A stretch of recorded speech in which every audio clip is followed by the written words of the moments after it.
नमस्कार विद्यार्थी मित्रों, 11th इंग्लिश सेकेंड लैंग्वेज में रीड 2 यूनिट 6 में रीड 1 हम कंप्लीट किए थे। अब रीड 2 के बारे में आज हम देख रहे हैं और इसका टाइटल है सस्पेक्ट आइडेंटिफिकेशन, जिसको हिंदी में कहेंगे शंकास्पद की पहचान या संदिग्ध की पहचान। तो अगर हम बात करें तो हमने कुछ कहानियाँ या कुछ सीरियल हम सुने हैं जिसके अंदर काल्पनिक जो गुनहगार को खोज करने वाले लोग हैं, जैसे फादर ब्राउन। तो फादर ब्राउन वास्तव में कोई नहीं है, एक काल्पनिक जो है एक पात्र बना करके और उनके बारे में कहानियाँ और उनके बारे में नोवेल लिखे गए हैं। उसी तरह से शेरलॉक होम्स हैं, ब्योमकेश बख्शी हैं, तो ये सब काल्पनिक पात्र हैं। इन काल्पनिक पात्रों के द्वारा हम कई सारे ऐसे जो है पहचान उसमें जिसके अंदर गुनहगारों की पहचान करना, तो उनको देखा कि इन्होंने किसी भी टेक्नोलॉजी का उपयोग किए बिना ही ये गुनहगारों को पकड़ लेते थे। तो अब उसी के क्रम में आगे समय के साथ साथ अब जैसे सीआईडी सीरियल आप देखते होंगे, क्रिमिनल माइंड्स जैसे सीरियल हैं, तो इन टीवी सीरियलों में डीएनए जो है ये महत्वपूर्ण इसमें बताया गया है। डीएनए जो है बहुत ही जो है एक्चुअल है, मतलब इसको कहें कि ये काल्पनिक नहीं है, ये पूरी तरह से सत्य है, इसमें फेक कभी ये हो नहीं सकता है। तो ये बहुत ही विश्वास पात्र एक साधन बनता है किसके लिए, शंकास्पदों को पकड़ने के लिए या खोज निकालने के लिए। अगर आप कहें कि डीएनए को पूरा फुल फॉर्म कहें इसको, तो डीऑक्साइरिबो न्यूक्लिक एसिड इसका नाम होता है। और ये जो है मानव शरीर में यह एक इस प्रकार का एसिड है कि जो कोष के अंदर वंशगत जानकारी प्रदान करता है, यानी ये क्रम होता है, वंशानुक्रम के अनुसार ये चलता रहता है और इससे सही चीज़ का पता लगाया जा सकता है। तो आज इसी लेसन के बारे में हम इसके विषय में अभ्यास करेंगे। तो देखते हैं इसमें, whether you watch detective serial in TV, यदि आप जो है टीवी सीरियल देखते हो जिसके अंदर जासूसी सीरियल हो, डिटेक्टिव जासूस से संबंधित हो, यू मस्ट हैव सीन, तो आपने देखा होगा डीएनए सैंपल्स बीइंग मैच्ड, कि उस सीरियल के अंदर डीएनए सैंपल्स को मैच करते हुए या उनको जो है मैच करते हुए आपने उस सीरियल के अंदर कई बार देखा होगा। What is this DNA analysis, तो आपको ऐसा लगता होगा कि ये डीएनए एनालिसिस यानी जो इसका विश्लेषण होता है वो है क्या। And why do even TV shows find it interesting and effective to use, और यहाँ तक कि जब आप टीवी सीरियल देखते हैं जो हकीकत नहीं है, खाली आपको मतलब एक काल्पनिक चित्र बताया जा रहा है, तब भी इसको इतना इंटरेस्टिंग और इतना इफेक्टिव असरकारक इसका उपयोग क्यों होता है।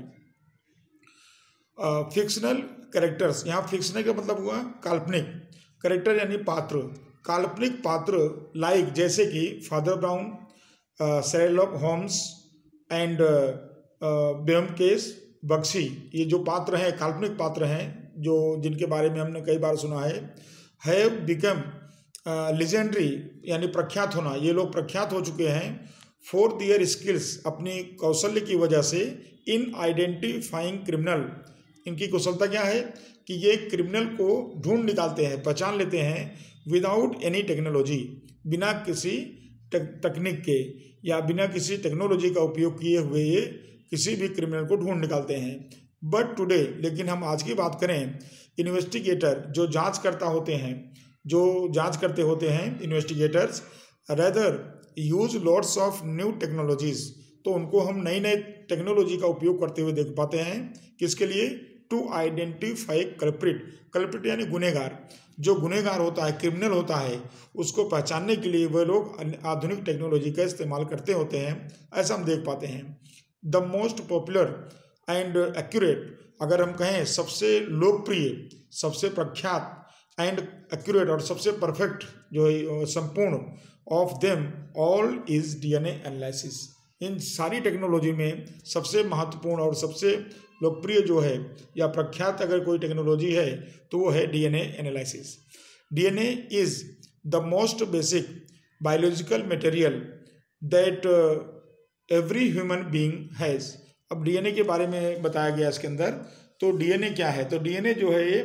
बायोलॉजिकल मटेरियल यानी हमारे शरीर जिस जैविक द्रव्य से बना है, वो जैविक द्रव्य जो जिससे हमारा शरीर बना हुआ है,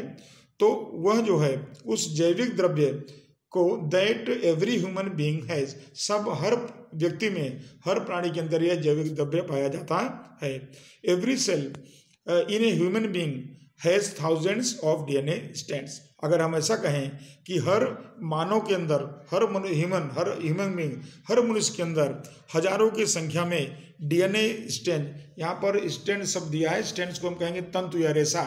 तो ऐसे डीएनए के तमाम रेशे लोगों के अंदर हजारों की संख्या में पाए जाते हैं। दिस डीएनए इज यूनिक, यह एक ही अभूतपूर्व है। यूनिक यानी अभूतपूर्व है। Every person has a unique DNA fingerprint, और उसी तरह से हर व्यक्ति के पास जो है डीएनए का फिंगरप्रिंट है, जो बहुत ही अजोड़ है, अद्भुत है, यानी सबके पास है। आप देखते हैं कि अंगुलियों का फिंगरप्रिंट किसी का एक दूसरे से मैच नहीं करता है, यानी सबके पास अपने पास अलग यूनिक डीएनए फिंगरप्रिंट है। This fingerprint can be identified using any available evidence like blood. अब ये जो फिंगरप्रिंट है ये पहचाना जाता है किसके माध्यम से, तो जो एविडेंस अवेलेबल होता है, जैसे कि ब्लड, अगर ब्लड का सैंपल मिल गया, उसके बाद सालिवा है जिसको लार कहते हैं, लार का सैंपल मिल गया, तो एटसेट्रा, ऐसे कोई भी सैंपल मिल गए तो उसमें से फिंगरप्रिंट जो है मिल जाता है। Even a single hair is enough to identify it, यहाँ तक कि केवल एक बाल मिल जाए, अगर सिर का कोई एक बाल मिल जाए तो उस बाल में भी फिंगरप्रिंट के द्वारा जो है क्रिमिनल को पकड़ा जा सकता है। एडवांस्ड टेक्नोलॉजी हेल्प्स अस, अब यहाँ पर आगे बताया गया है कि एडवांस टेक्नोलॉजी, अद्यतन जो टेक्नोलॉजी है वो हमको मदद करती है to find this DNA fingerprint, इस डीएनए फिंगरप्रिंट को जो है पहचानने में या उसको ढूंढ निकालने में ये हमको अद्यतन टेक्नोलॉजी हमारी मदद करती है। It is transferred on seats, यानी जो यहाँ से हमको माहिती मिलती है उसको किसी सीट पर उसको ट्रांसफ़र कर लिया जाता है, यानी उस चीज़ को in form of barcode pattern. आपने बारकोड देखा होगा कि बारकोड में अंदर लाइनें दिखती रहती हैं, तो उसको खाली बारकोड में क्या होता है कि कोई भी इसको लेजर स्कैनर होगा उससे वो पहचाना जा सकता है, उसको हम समझ नहीं सकते हैं, या 0 से लेकर 9 तक जो आंकड़े होते हैं तो इस तरह संज्ञात्मक रूप में भी लिखा रहता है, तो वो स्कैनर ही समझ सकता है, उसको हम समझने में असक्षम होते हैं, तो ये टेक्नोलॉजी है। तो इस तरह से क्या करते हैं कि उस फिंगरप्रिंट को जो है जो मिलता है उसे ट्रांसफ़र करते हैं सीट पर और उसको बारकोड का पैटर्न दे देते हैं। Police use these to match them to suspect, और जो पुलिस है जो जिनका ये काम है गुनहगारों को मतलब पहचानना पकड़ना, तो वह इसको मैच करते हैं उस फिंगरप्रिंट को और जो गुनहगार होता है उसके साथ। DNA can not be faked, यहाँ पर एक स्पष्ट बात कही गई है कि ये डीएनए ये कभी फेक नहीं होता है, कभी ये बनावटी नहीं होता है या गलत नहीं होता है। हेंस इसलिए it is the most scientific and effective instrument to use in identifying suspect, इसलिए बहुत ही वैज्ञानिक और बहुत ही असरकारक इंस्ट्रूमेंट यानी साधन है to use in identifying suspect, किसके लिए कि जो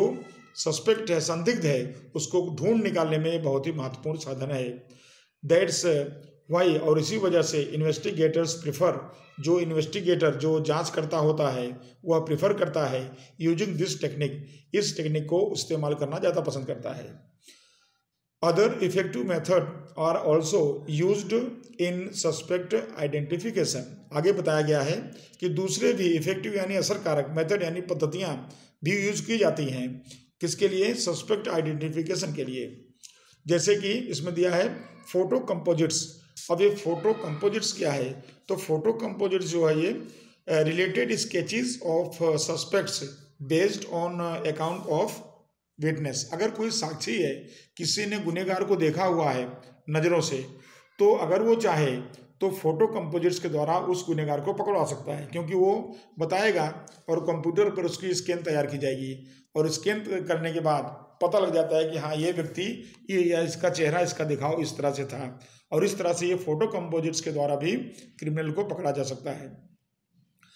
software if there is a witness, यानी एक विटनेस, उसमें कोई साक्षी होना चाहिए कि जिसने गुनहगार को देखा हो, नहीं तो फिर ये पद्धति उपयोग में नहीं हो सकती है। उसके बाद है physical evidence are use to identify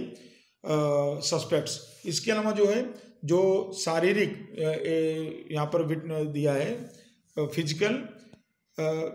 evidence, यानी जो उसके मतलब अपने वस्तु के रूप में भी कह सकते हैं उसके अंदर कि वस्तु रूपी कोई अगर कोई एविडेंस है तो उनको भी यूज किया जाता है अपने आइडेंटिफाई करने के लिए ऐसे संदिग्ध को। जैसे कि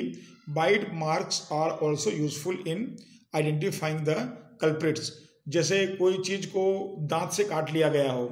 बराबर कोई वस्तु खाई गई हो दांत से काट करके, तो उस दांत के जो पड़े हुए निशान हैं ये भी उपयोगी हो सकते हैं आइडेंटिफाई करने के लिए उस गुनहगार को। यूजिंग दियर डेंटल रिकॉर्ड्स, उन दांतों के रिकॉर्ड्स पर से उनको आराम से पकड़ा जा सकता है या जाना जा सकता है। तो इस तरह से आपका ये यूनिट यहाँ पर ये कंप्लीट होता है। छोटा सा रीड 2 है और आपको सस्पेक्ट आइडेंटिफिकेशन का जो टाइटल है उसके अंतर्गत डीएनए के बारे में और जो है क्रिमिनल को किस तरह से जो है पकड़ने के लिए कैसे टेक्नोलॉजी का उपयोग किया जाता है उसके बारे में यहाँ पर आपके इस लेसन में चर्चा की गई है। Thank you.